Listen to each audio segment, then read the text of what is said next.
want to do a dual review of two books that, when I was preparing my thoughts for my monthly book reviews, I realized there were a lot of parallels between these two books. So I thought it made sense to talk about them in a video on their own.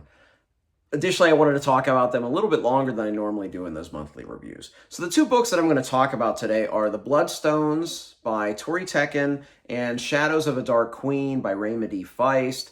Both of these are works of fantasy. Both of these are first books in a book series. And there were a lot of parallels that I found really interesting, and I really enjoyed both of these books. So a lot of times I like to do these dual reviews to kind of spotlight a couple books that I read during a month where I thought they were both deserving of a little bit more time than those monthly reviews.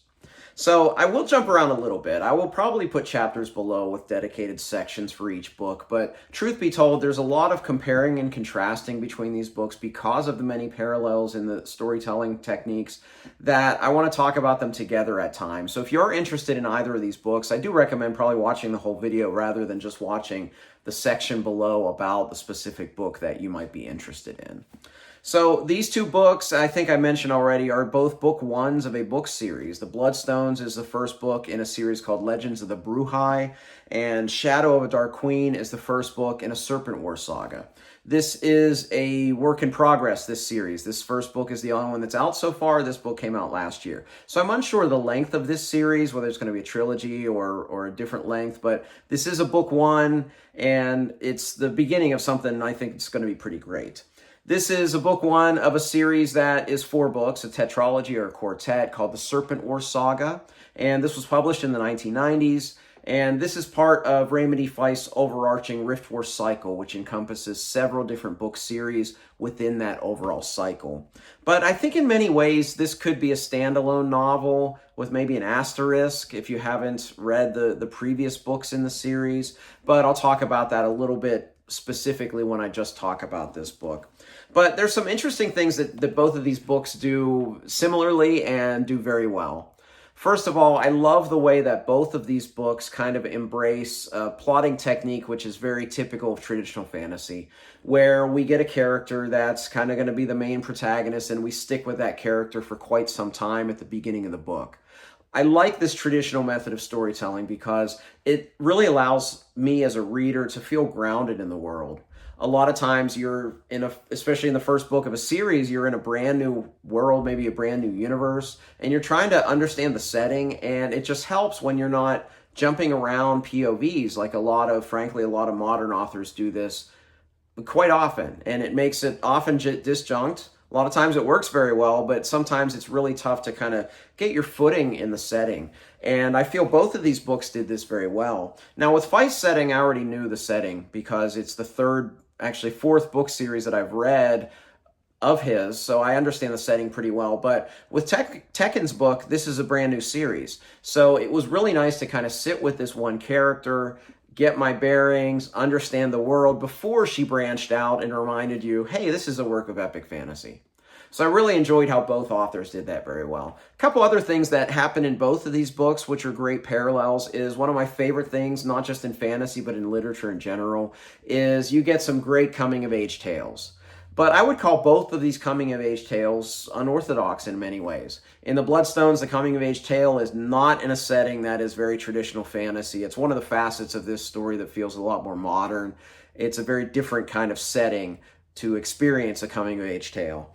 And in Feist's book, it's a coming-of-age tale, but it's a bit of an older protagonist than what you would normally get. Most of the time, coming-of-age tale is a character in their adolescence, and you see them as they grow into a young adult. Well, the character in here that goes through a coming-of-age story is a young adult, and you see him progress from just being this young adult, not sure what he's going to do with his life, into the man that he would become. So I enjoy both of those coming-of-age tales, which were a bit different than just kind of the typical. Two other things that I really enjoyed that are great parallels between these books. Both of these books had found family aspects, which we know we love that in the fantasy genre. And both of these did that very, very well, albeit in different ways.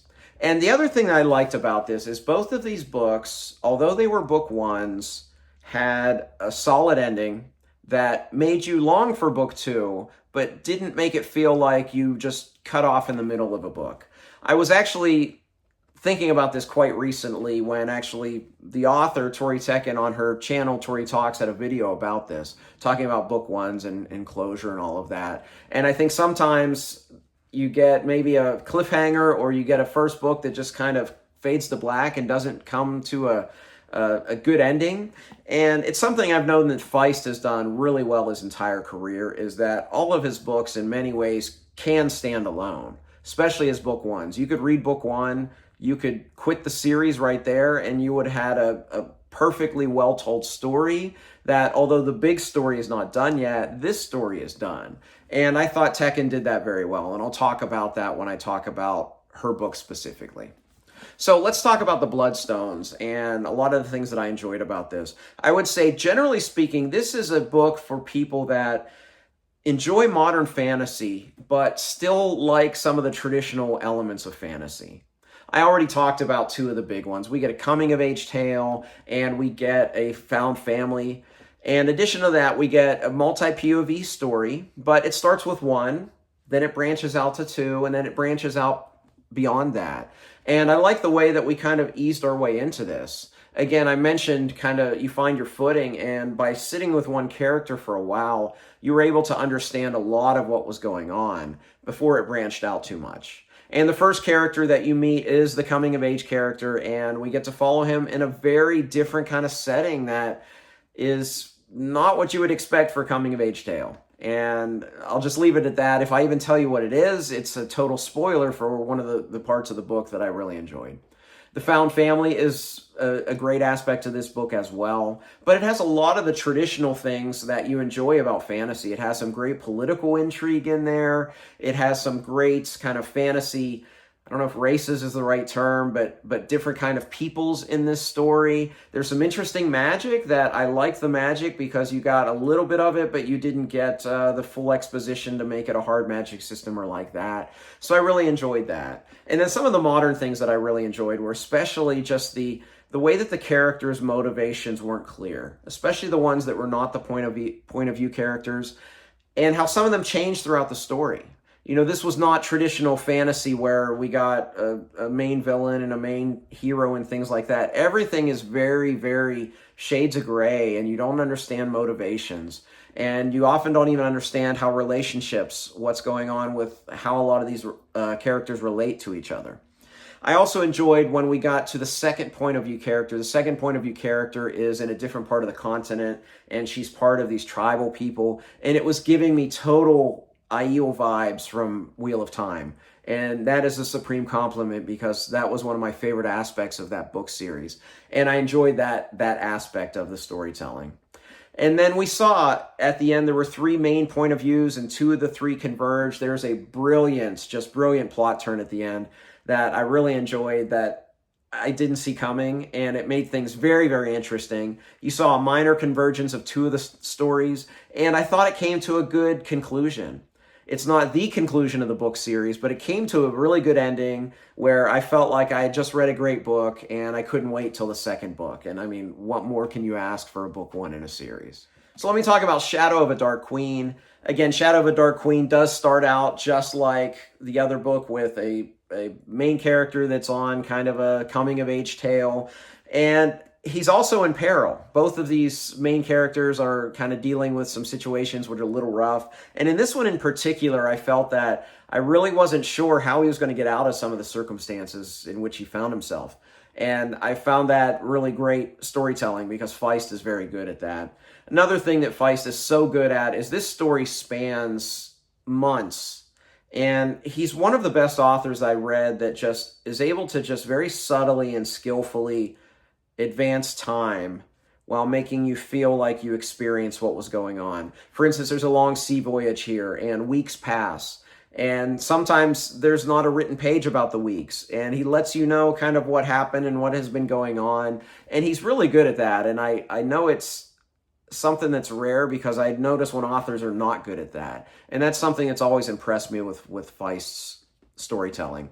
The other thing that Feist is great at is just sheer description. I really enjoy the way that he describes things. I enjoy just his writing style in general. there's a richness to it that I've always enjoyed just reading.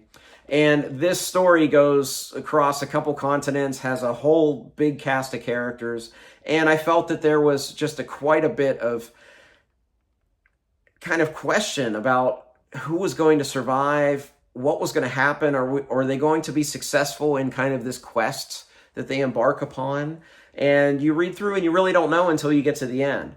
There were some great characters that came from previous series, and that's the only asterisk if you read this by itself, is you wouldn't recognize some of the characters quite as well. But with the exception of one of them, most of them are so minor that you probably could read this by itself.